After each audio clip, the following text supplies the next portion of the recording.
Hello friends, welcome to JK Samayal. இப்போ நம்ம பார்க்க போற ரெசிபி வந்து Padavalanga Chilli 65. இதற்கு வந்து நான் வந்து ஒரு 1/2 கிலோ புடலங்க எடுத்து தோல் சீவிட்டு ரவுண்டா கட் பண்ணிட்டு உள்ள இருக்கிற அந்த விதையை எடுத்து வச்சிருக்கேன். இந்த அளவுக்கு இந்த தடிமனுக்கு கட் பண்ணிக்கங்க. இதுக்கு என்னென்ன தேவையான பொருட்களை இப்ப பார்த்துடலாம். அரிசி மாவு 1 கப், கார்ன்ஃப்ளவர் மாவு 1/2 கப், கடலை மாவு 2 டீஸ்பூன், ரெடிமேட் 65 மசாலா வந்து 2 டீஸ்பூன், மஞ்சள் 1/2 டீஸ்பூன், சோம்பு 1/2 teaspoon, garam masala 1/2 teaspoon, chilli powder 1 teaspoon, half lemon, salt தேவையான அளவுக்கு. இப்போ இந்த பொருள்லாம் வச்சு நம்ம புடலங்கா சில்லி 65 எப்படி செய்யலான்றதை பற்றி இப்போ பார்க்கலாம்.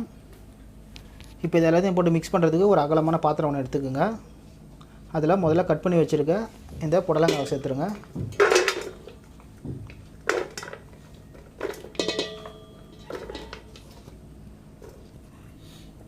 அரிசி மாவு அதை சேர்த்துருங்க.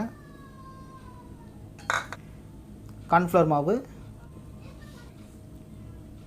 கடலை மாவு, ரெடிமேட் 65 மசாலா, சில்லி பவுட்ரு, மஞ்சள் தூள், கரம் மசாலா, சோம்பு. இப்போ தேவையான அளவுக்கு சால்ட் சேர்த்துக்கலாம். இப்போ இது கூட நம்ம எடுத்து வச்சுருக்க இந்த அரை எலுமிச்சப்பழத்தோட சாறை பிழிஞ்சு விட்டுருங்க.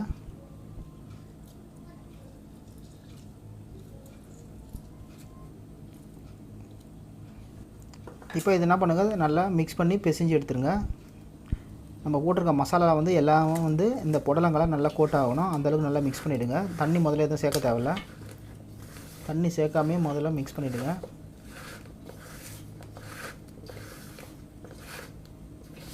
இப்போ இந்த நேரத்தில் தண்ணி சேர்த்துக்கலாம். தண்ணி வந்து ரொம்ப சேர்த்துடக்கூடாது, தெளிச்சாறு போல் தான் சேர்க்கணும். கொஞ்சம் கொஞ்சமாக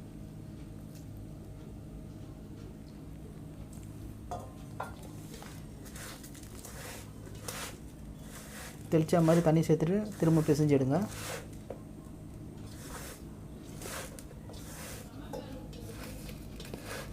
இப்போ பாருங்கள், இந்த மாதிரி மசாலாலாம் நல்லா தடவி கோட் பண்ணி வைக்கணும்.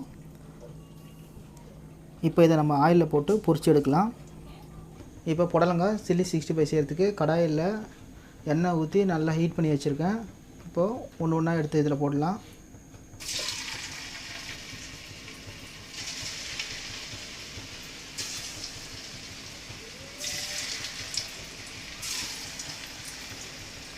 நம்ம போடுற அந்த புடலங்காய் வந்து நல்லா பொன்னிறமாக வர அளவுக்கு பொரிச்சு எடுக்கணும்.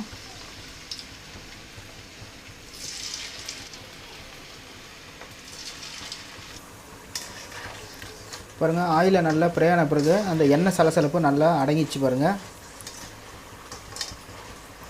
இப்போ ரெடி ஆகிடுச்சு. ஆயிலேருந்து வெளியே எடுத்துடலாம்.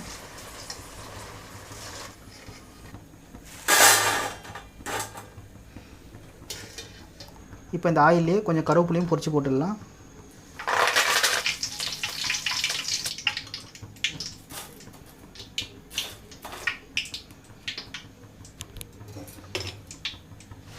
இதே மாதிரி மீதம் இருக்கிறதையும் ஃப்ரை பண்ணி எடுத்துடலாம். அவ்வளோதாங்க, நல்லா கிறிஸ்பியான புடலங்கா சில்லி 65 ரெடி ஆகிடுச்சு. நீங்களும் இதேமாதிரி ட்ரை பண்ணி பாருங்கள். டேஸ்ட்டு சூப்பராக இருக்கும். இந்த ரெசிபி பிடிச்சிருந்தா இந்த ரெசிபியை லைக் பண்ணிவிட்டு ஷேர் பண்ணிவிடுங்க. அது மட்டும் இல்லாமல் நமது ஜேகே சமையல் சேனல் இது வரைக்கும் நீங்கள் சப்ஸ்கிரைப் பண்ணாமல் இருந்தீங்கன்னா மறக்காமல் சப்ஸ்கிரைப் பண்ணிவிட்டு கூட ஒரு பெல் பட்டன் ஆல்ன்ற ஆப்ஷனை செட் பண்ணி வச்சிட்டிங்கன்னா நம்மளோட ஒவ்வொரு அப்டேட்டும் நீங்கள் மிஸ் பண்ணாமல் பார்க்கலாம். மீண்டும் அடுத்த வீடியோவில் சந்திக்கலாம். தேங்க்ஸ் ஃபார் வாட்சிங்.